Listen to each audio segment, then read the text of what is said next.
Hello friends, welcome back to my YouTube channel जिसका नाम है टॉपर्स क्लासेस। फ्रेंड, आज हम साइंस का 20 प्रश्न, बहुत ही इंपॉर्टेंट प्रश्न जो कि साइंस से लेकर आए हुए हैं, जो कि एग्जाम में बार बार पूछे जाते हैं, वही प्रश्न हम इस वीडियो के माध्यम से करने वाले हैं। तो फ्रेंड, वीडियो के लास्ट तक बने रहेंगे। अगर वीडियो अच्छा लगे प्लीज़ चैनल को लाइक और सब्सक्राइब करें और दोस्तों के बीच जरूर शेयर करें। चलिए फ्रेंड, वीडियो को स्टार्ट करते हैं।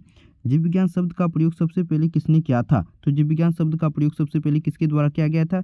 स्लैंडेन और सिवान के द्वारा, हुक और कुक के द्वारा, लेमार्क और ट्रिविलियस के द्वारा, इनमें से कोई नहीं। तो जीव विज्ञान शब्द का प्रयोग सबसे पहले यह लेमार्क और ट्रिविलियस के द्वारा किया गया था, जो कि ऑप्शन नंबर सी करेक्ट हो जाएगा।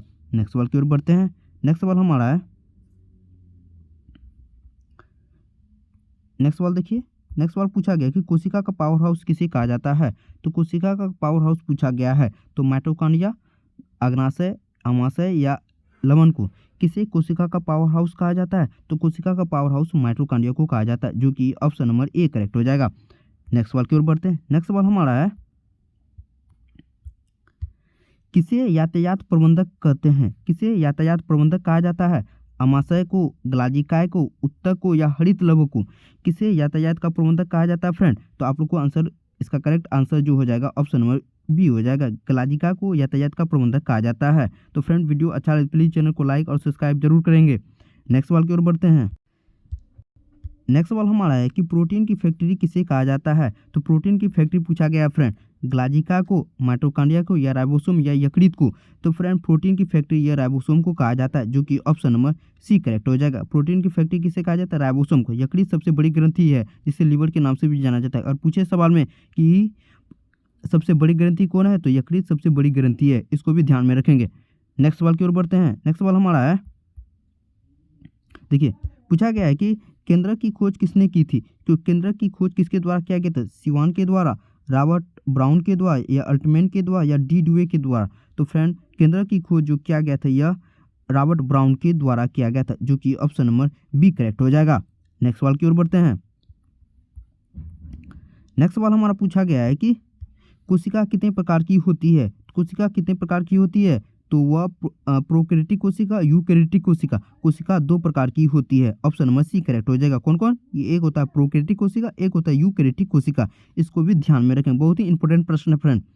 नेक्स्ट सवाल की ओर बढ़ते हैं। नेक्स्ट सवाल हमारा है, नेक्स्ट सवाल हमारा है कि कोशिका शब्द का प्रयोग सबसे पहले किसने किया था? कोशिका शब्द का प्रयोग सबसे पहले किसने किया? लेवुडियस के द्वारा, रॉबर्ट हुक के द्वारा या ट्रिविलियस के द्वारा?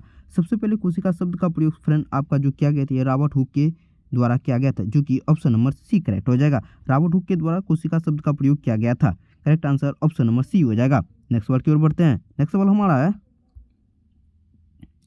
देखिए नेक्स्ट सवाल बहुत ही इंपॉर्टेंट है कि कोशिका का अध्ययन किसे कहा जाता है? तो कोशिका के अध्ययन को क्या कहा जाता है? साइटोलॉजी, माइकोलॉजी, एंटोमोलॉजी या फाइकोलॉजी? तो फ्रेंड, कोशिका के अध्ययन को साइटोलॉजी के नाम से कहा जाना जाता है, तो ऑप्शन नंबर ए करेक्ट हो जाता है। कोशिका के अध्ययन को क्या कहा जाता है? साइटोलॉजी। बहुत ही इंपॉर्टेंट प्रश्न है।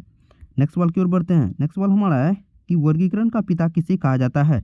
तो वर्गीकरण का पिता, बार बार बिहार बोर्ड में यह सवाल पूछा, तो वर्गीकरण का पिता किसे कहा जाता है? ऑप्शन नंबर ए मेंडल को, डार्विन को, option number B, option number D बोर्गोली को, ऑप्शन नंबर सी लिनियस को। तो फ्रेंड, वर्गीकरण का पिता फ्रेंड यह लिनियस को कहा जाता है, ऑप्शन नंबर डी करेक्ट हो जाएगा। वर्गीकरण का पिता किसे कहा जाता है? लिनियस को कहा जाता है। और आनुवंशिकता का जनक फ्रेंड यह मेंडल को कहा जाता है, इसको भी आप लोग ध्यान में रखेंगे। आनुवंशिकता का जनक किसे कहा जाता है? मेंडल को कहा जाता है। और डार्विन के द्वारा यह एक सिद्धांत दिया गया था, तो बहुत ही इंपॉर्टेंट, बहुत ही प्यारा प्रश्न है कि डार्विन के द्वारा प्रकृति चरणवाद का सिद्धांत या डार्विन के द्वारा दिया गया था। यह भी आपका बिहार बोर्ड में रिपीटेड सवाल है। नेक्स्ट सवाल देखते हैं। नेक्स्ट सवाल हमारा है, बहुत यह रिपीटेड सवाल है कि पूछा गया है कि जो है जंतु विज्ञान का जनक पूछा गया। तो जंतु विज्ञान का जनक किसे कहा जाता है? बहुत बार बिहार बोर्ड में यह सवाल पूछा जाता है कि जंतु विज्ञान का जनक किसे कहा जाता है? ट्रिविलियस को, प्लूटो को, मेंडल को या अरस्तु को?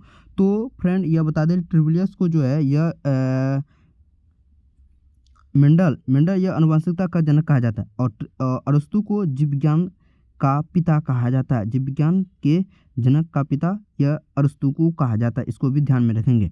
नेक्स्ट सवाल की ओर बढ़ते हैं। नेक्स्ट सवाल हमारा है, पौधे में बहुत बार रिपीटेड सवाल है, यह भी रिपीटेड सवाल बहुत ही बार पूछा गया है। तो पौधे में गैसों के आदान प्रदान के लिए क्या उत्तरदायी है? तना, टहनी या रंध्र या जड़ के द्वारा। पौधे में गैसों के आदान प्रदान के लिए यह एक स्ट्रग्मा होता है जिसे रंध्र के नाम से जाना जाता है, जो कि ऑप्शन नंबर सी करेक्ट हो जाएगा। बहुत ही रिपीटेड सवाल है, इसको ध्यान में रखेंगे। नेक्स्ट सवाल की ओर बढ़ते हैं। नेक्स्ट सवाल हमारा है, नेक्स्ट सवाल देखिए, बहुत ही रिपीटेड सवाल है कि शरीर की सबसे बड़ी ग्रंथि कौन सी होती है। तो शरीर की सबसे बड़ी ग्रंथि क्या होती है, अमाशय, यकृत, थायराइड या लार ग्रंथि। तो फ्रेंड बता दें कि शरीर की सबसे बड़ी ग्रंथि जो होती है यकृत होती है। तो correct answer option number B हो जाएगा। शरीर की सबसे बड़ी ग्रंथि क्या होती है, यकृत होती है। ऑप्शन नंबर बी करेक्ट हो जाएगा। सवाल देखिए, बहुत ही इंपॉर्टेंट सवाल है, बायोलॉजी से सवाल बार बार पूछा जाता है। मनुष्य में मादा जनन अंग से कौन सा हार्मोन स्रावित होता है। बहुत रिपीटेड सवाल है, ध्यान रखेंगे। रिलैक्सिन हार्मोन, प्रोजेस्टेरोन हार्मोन या एस्ट्रोजन हार्मोन, या इनमें से सभी कथन सही है। तो मनुष्य के मादा जनन अंग से कौन कौन हार्मोन स्रावित होता है, relaxin hormone, progesterone hormone, oestrogen hormone. ये तीनों हार्मोन मनुष्य के मादा जनन अंग से स्रावित होता है। जबकि साइटोकिनिन हार्मोन यह फ्रेंड आपका जो होता है यह किससे स्रावित होता है, पुरुष के जनन अंग से स्रावित होता है। और जबकि यह जो स्रावित होता है यह रिलैक्सिन और प्रोजेस्टेरोन और एस्ट्रोजन ये सभी हार्मोन्स मनुष्य के मादा जनन अंग से स्रावित होता है। चलिए नेक्स्ट सवाल की ओर बढ़ते हैं। नेक्स्ट सवाल बहुत ही इंपॉर्टेंट सवाल है। देखिए नेक्स्ट सवाल पूछा गया है कि निम्नलिखित में कौन सा एंजाइम लार में पाया जाता है। ऑप्शन नंबर ए काइमोलोनिन, ptyalin, option number B trypsin या पेप्सी। तो आप लोग को बताया कि मनुष्य के एंजाइम में कौन सा लार पाया जाता है। तो friend option number B ptyalin नामक एंजाइम मनुष्य के लार में पाया जाता है। बहुत ही प्यारा प्रश्न और बार बार रिपीटेड सवाल है, तो इसको आप लोग ध्यान में रखेंगे। नेक्स्ट सवाल की ओर बढ़ते हैं। नेक्स्ट सवाल हमारा है, देखिए बहुत ही यह भी रिपीटेड सवाल बार बार फ्रेंड हम इस वीडियो के वही प्रश्न लाए हुए हैं जो कि बिहार बोर्ड में अक्सर पूछे जाते हैं और आगे पूछेंगे भी, तो इसको आप लोग ध्यान में रखेंगे। ऊर्जा उत्पादन के लिए कोशिका प्राय किसका प्रयोग करती है। तो उस ऊर्जा उत्पादन के लिए कोशिका प्राय किसका उपयोग करती है फ्रेंड, यह सुक्रोज या वसा अम्ल या ग्लूकोज या एमिनो अम्ल। तो आप लोग को बता दें फ्रेंड यह जो है कोशिका प्राय ऊर्जा उत्पादन के लिए ये ग्लूकोज का प्रयोग करती है, जो कि ऑप्शन नंबर सी करेक्ट हो जाएगा। नेक्स्ट सवाल की ओर बढ़ते हैं। नेक्स्ट सवाल हमारा है कि फ्रेंड अगर वीडियो अच्छा लगे प्लीज़ चैनल को लाइक और सब्सक्राइब करें और दोस्तों के बीच जरूर शेयर करेंगे। इस वीडियो में हम तहलका मचा देंगे, साइंस का एक भी सवाल छूटने नहीं देंगे। फ्रेंड वीडियो के लास्ट तक बने रहेंगे। देखिए नेक्स्ट सवाल हमारा है कि एनोसिमिया किसे कहते हैं। एनोसिमिया क्या है, यानी एनोसिमिया किसे कहते हैं। देखिए फ्रेंड एनोसिमिया किसे कहते हैं, उष्मा संवेदना की कमी, स्पर्श संवेदना की कमी या घ्राण संवेदना की कमी या स्वाद संवेदना की कमी। एनोसिमिया कब होता है, एनोसिमिया कब होता है, यह घ्राण संवेदना यानी कि सूंघने में जो है उसको पता नहीं चलता है यह क्या है या क्या नहीं है। यह ऑप्शन नंबर सी घ्राण संवेदना की कमी को ही क्या कहा जाता है, एनोसिमिया कहा जाता है। ऑप्शन नंबर सी करेक्ट हो जाएगा। नेक्स्ट सवाल देखिए, नेक्स्ट सवाल बहुत ही प्यारा सवाल है। देखिए बहुत ही बार रिपीटेड सवाल कि मनुष्य में बुद्धि और चतुराई का केंद्र कहाँ है। तो मनुष्य में बुद्धि और चतुराई का केंद्र पूछा गया है। स्पाइनल कार्ड में पाया जाता है, सेरिब्रम में पाया जाता है, हाइपोथैलेमस में पाया जाता है या सेरिबलम में पाया जाता है। मनुष्य के बुद्धि और चतुराई का केंद्र फ्रेंड यह सेरिब्रम मस्तिष्क में होता है। तो correct answer option number C हो जाता है। हाइपोथैलेमस यह फ्रेंड भूख प्यास का केंद्र को हाइपोथैलेमस का, जिसमें भूख प्यास लगता है, यह हाइपोथैलेमस ग्रंथि उत्साहित करती है। तो करेक्ट आंसर इसका जो हो जाएगा बुद्धि और चतुराई का केंद्र कौन सा होता है, यह सेरिबलम होता है। नेक्स्ट सवाल देखिए, नेक्स्ट सवाल हमारा है बहुत ही प्यारा सवाल है। देखिए नेक्स्ट सवाल पूछा कि वनस्पति विज्ञान के जनक किसे कहा जाता है। बार बार रिपीटेड सवाल है। अरस्तु को, प्रुकेंजे को, डार्विन को या थ्योफ्रेटिस को। तो वनस्पति विज्ञान का जनक फ्रेंड यह थ्योफ्रेटिस को कहा जाता है। ऑप्शन नंबर सी हो जाएगा। अरस्तु यह जीव विज्ञान का जनक है, यह थ्योफ्रेटिस वास्तु वनस्पति विज्ञान का जनक किसे कहा जाता है, थ्योफ्रेटिस को वनस्पति विज्ञान का जनक कहा जाता है। नेक्स्ट सवाल की ओर बढ़ते हैं। सवाल देखिए बहुत बार रिपीटेड, जीव विज्ञान का जनक किसे कहा जाता है, ट्रिविलियस को, अरस्तु को या डार्विन को या लेमार्क को। तो फ्रेंड यह जीव विज्ञान का जनक जो कहा जाता है यह अरस्तु को कहा जाता है। बहुत बार रिपीटेड सवाल, इसको आप लोग ध्यान में रखेंगे, छूटना नहीं चाहिए यह प्रश्न। नेक्स्ट सवाल देखिए, नेक्स्ट सवाल हमारा है